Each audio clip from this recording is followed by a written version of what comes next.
What's up, guys? I'm DK Wrestler, and in today's video, we're going to be talking about the huge lists of pops for the Rocks lineup. So let's get right to it. Or hold on, let's get rocking! So like I said, today as I'm recording this, or yesterday as this gets released, Funko announced a decent amount of pops for the music lineup, also known as the Pop Rocks lineup, which overall, as terms of the announcements, I really liked some of the announcements, but I do admit that some of them are kind of questionable, not gonna lie. So the first announcement that was made by Funko are two pops of Janice Joplin, which the first one is a regular version of her that of course will be a common, and the other one will be a blacklight variant that will be exclusive to the Funko shop. Now this pop actually looks pretty sweet. I like the way that they did this, where of course you have her hair and then you have whatever headgear I believe that she's wearing on top of that, where it's very furry, and especially you can see the different facial expression on her face where her eyes are kind of squinted with the cool glasses where they are obviously see-through. And then the posing is a bit simplistic, but it's very different compared to what we see with a lot of pops for the Rocks lineup. Up next, Funko announced a Pop Deluxe albums of Soundgarden's Bad Motorfinger, which features the band members of Chris Cornell, Kim Thale, Ben Shepherd, and Matt Cameron. This is a really exciting announcement. A lot of people, from what I remember, with so many different Rocks announcements, whether it's from previous Poppaloozas or different various musician announcements when it comes to pops, have been really wanting a Funko Pop of Chris Cornell. He is such a legend in the music industry. Unfortunately, he passed away a few years back, especially this album being acknowledged, which is really awesome because one of my favorite songs from them is on this album, which is Outshined, and it's actually one of my favorite songs to like work out to. And this is a pretty cool way to finally get a Chris Cornell pop. You get the other members with it and acknowledging an awesome album like Bad Motorfinger, a band or artist that finally gets their first Funko Pop, or pops in this case, and it's so long overdue. So I'm glad that Soundgarden's getting their own Funko Pops, including Chris Cornell. Next up, we have the pop albums of the Awesome Mix Volume 1 from Guardians of the Galaxy with Star-Lord as the pop.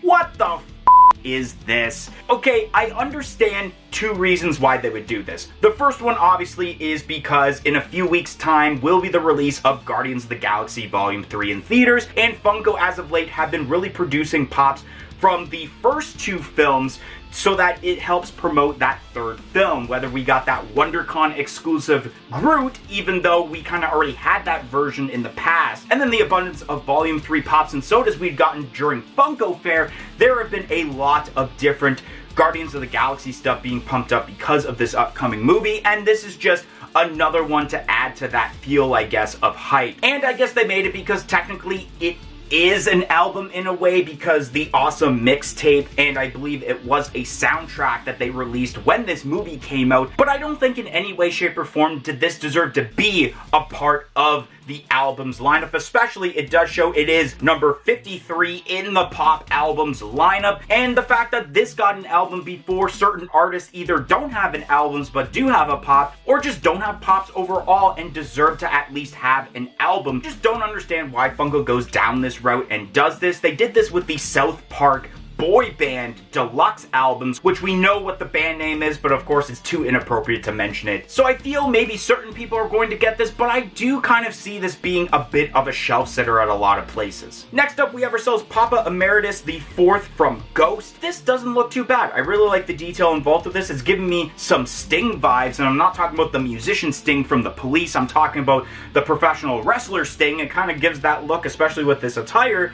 And if I'm actually not mistaken, this actually is the first ever Ghost Pop that is not a Hot Topic exclusive, in that this is going to be shared as a common. And I'd like to see how this ends up selling, considering that I noticed a lot of the Ghost Pops actually didn't really sell well and ended up being shelf sitters. So will this act as the same? We'll have to see when this gets released. Next up, we have ourselves some Michael Jackson pops, which the first one we're looking at is a 4-inch singular pop of Michael Jackson from the Smooth Criminal video. And then we have a pop albums for Michael Jackson, and it's for the album Bad. Now these pops are sweet. This easily has to be probably the best reveal from this set of reveals today, considering that we've been waiting for new Michael Jackson pops for a while, and we kind of thought that it was very unlikely of a new Michael Jackson deal as terms to Funko, considering of the whole debacle involving the people who run the merchandise for Michael Jackson, that they wanted Funko to remove the original pops from the Funko app. But because of these new pops coming out,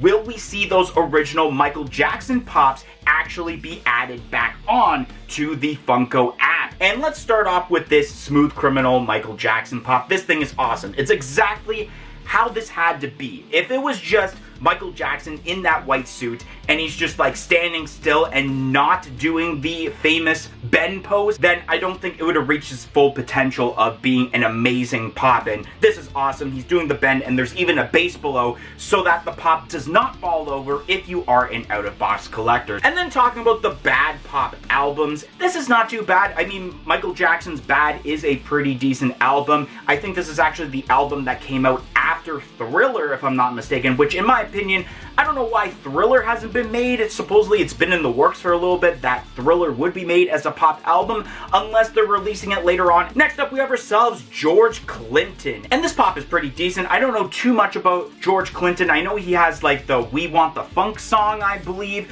but the detail on this pop is pretty cool with the hat. You got like the multicolored strands of hair where it's red, yellow, orange, pink. There's a bit of green. You can barely see it in the glam shot, but there is some green. The nice white outfit, and he even has that cane going on. That's pretty sweet. I mean, simplistic pose once again, but I think for a pop like this, that's pretty much all you need for a pop, especially like George Clinton. Next up, we have ourselves the legendary vocalist Bon Scott. And for those that might not know, Bon Scott was actually the original vocalist for AC/DC. He was the vocalist when albums such as Highway to Hell, Dirty Deeds Done Dirt Cheap, and High Voltage came out. And then of course, unfortunately in 1980, he had passed away, I believe, due to him choking on his own vomit in his sleep after, having a good time one night, and then all of a sudden, too much alcohol, and then you choke on your vomit. So unfortunately, due to that, he passed away, but obviously a great replacement with Brian Johnson, who continued the band and obviously released albums like Back in Black. And because it says Bon Scott on the glam shot,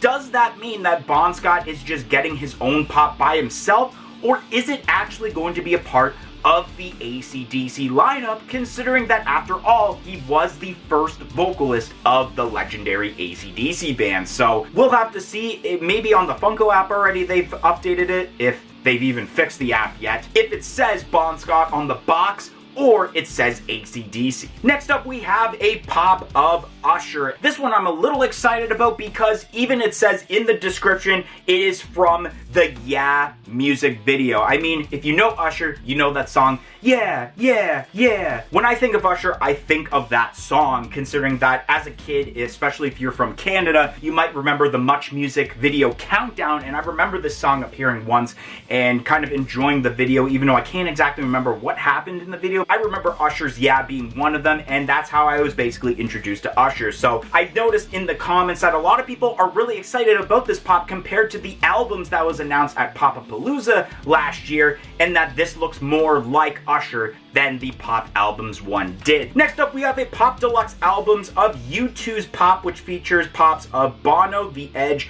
Larry Mullen Jr., and Adam Clayton. Now, this one is alright. Speaking of artists that have a lot of albums of sorts into Funko Pop form, U2 is one of them. I mean, I think they have like a regular pop album. They might already have a deluxe albums, or maybe they don't have the regular album but have a deluxe albums, and then like the concert moments they already have, so they're pumping up a lot of U2 stuff as of late, even their own wave of pops with the pop rides. So U2 has been really getting a huge treatment as terms to Funko, so this one's a little bit meh, and I mean, they kind of look very similar to what the other ones look like, besides a couple maybe, but if you are a U2 fan, then you're probably really excited about this Pop Deluxe albums coming out. And last but not least, we have ourselves a silver metallic Corey Taylor from Slipknot, which will be exclusive to Hot Topic. This pop is meh. I mean, there is a ton of different ideas that you can do as terms to making Slipknot pops. I mean, we already had the wave of 3 pops,